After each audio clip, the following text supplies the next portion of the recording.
Hi Shiny Lights. Let's talk about some of these words we use in the current world and how weird they seem. I'm talking about words like crush it, slay, dominate, master, grab. They're a little bit sort of like pushy and masculine, don't you think? And they become part of our everyday world, or certainly worlds that we see in marketing, but they're very masculine and very kind of reachy and controlling. Like, you've got to slay the day, you've got to grab this next opt-in, you've got to dominate your audience or dominate the field, or you've got to master something.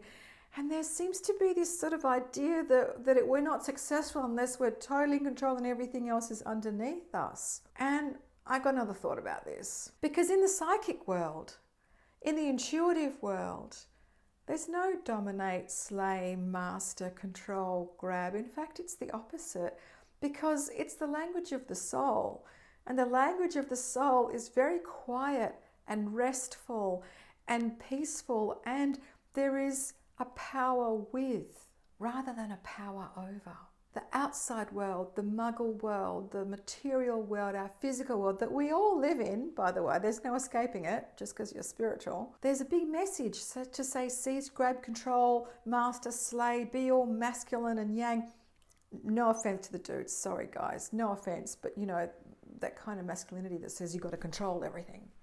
But if we try and bring that into psychic work, we're going to fall flat on our face, because psychic work is very surrendering. In fact, we have to let go. We have to follow the flow and be in tune with this invisible river of power almost that runs everything. And that's very yin. This is why a lot of new students get a little bit confused, because they think, well, I've got to control it, you know, and you can see them when I'm working with them in the one-on-one exercises. They're sort of like trying to control everything and think it, and I say, yeah, it's not that hard.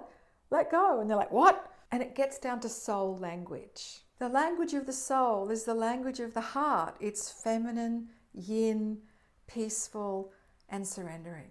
In fact, the best language of the soul is in silence. It's when we are in silence that we can actually hear what our soul has been wanting to tell us the whole time. It's in the silence that we touch that river of power that I mentioned, the language of the universe that has been speaking to us non-verbally the whole time, but we've been so busy yabbering on in our heads and in our mouths that we forget to listen. So one of the first things that happens when you work with me is I teach you to be silent, and silent in the soul. And that can take some undoing after a while, but my goodness, when you hear the music, you never want to get away from it. So that's soul language. It's very, very different to the language that's used in the outside world.